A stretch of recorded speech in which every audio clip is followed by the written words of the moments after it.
So we got ruby and black tourmaline, a red stone and a black stone, both resonating with the first chakra. It can be used for two completely different purposes. The black tourmaline is absorbing electrical interference, energetic interference, and any sort of toxic energy that you're carrying around in your system. And a lot of this will settle, just like in a pond, it'll settle to the bottom, so it settles into the first chakra, goes down to the bottom.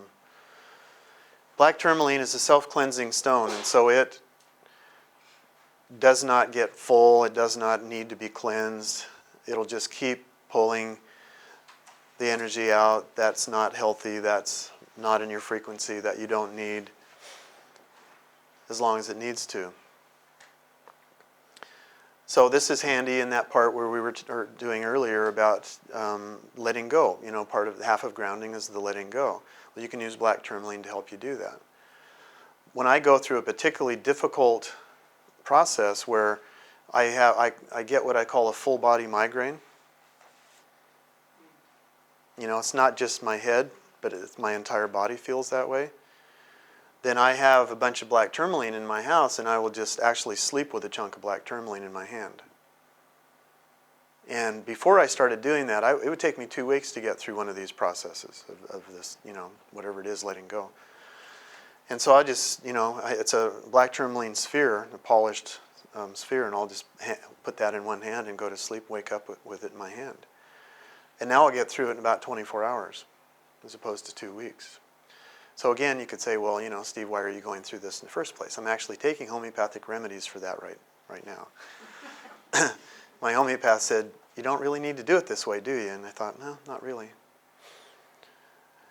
But black tourmaline is your friend, so it's like you don't, we're all absorptive. We all take on stuff, right? Is there anybody in here that doesn't on some level?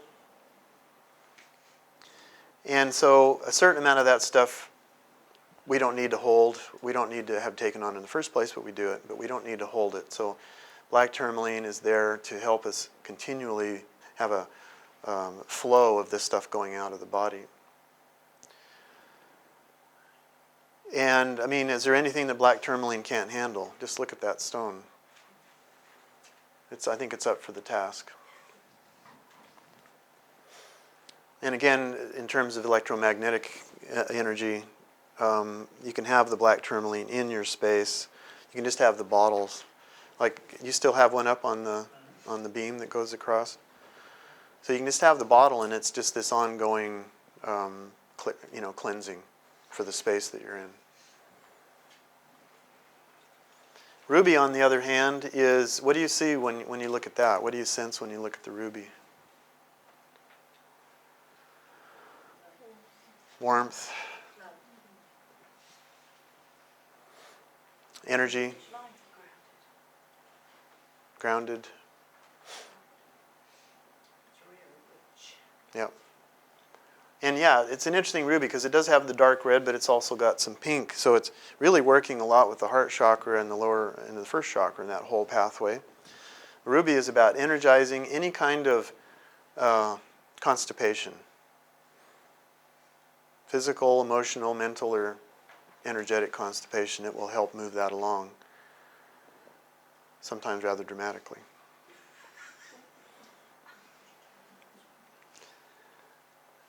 When you're ready to let go, have a loo close by. That's all I'm going to say. But ruby is energizing. We have to have energy. We need energy at the first chakra level to have all these things work, because processing through the physical body does take a certain amount of energy. And ruby does anybody here have cold feet, cold hands, cold extremities? Ruby, circulation. Circulating energy throughout the body, above, below, tips of the toes, tips of the fingers, top of the head.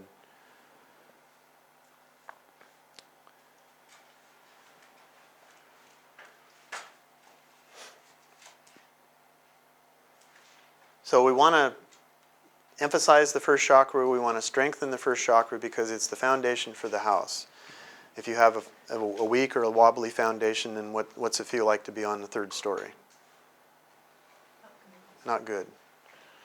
In an earthquake, you want to feel really, the earth is moving. It's like you want to feel like you have a good foundation.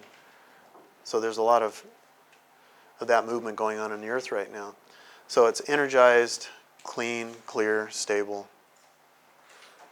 Any questions about these two? It does in a sense that it's improving circulation. So it's, circulation, all the things that are going on in the blood, and then the energy flow, the lymph flow, the endocrine system flow. There's this constant detoxing. Helps the body really to cope with the toxins rather than actually detoxing. Yeah, I mean, the black tourmaline is saying, you don't have to coexist with the toxin at all. And the ruby is saying, increase the circulation so the movement and the flow. Thank you, Angie. So, working with ruby means that there's no stone left unturned, that there's no part of your body that's not in the flow, it's not in this current of healthy energy. And it's a cousin to sapphire. It's the same family. So would sapphire have the same effect?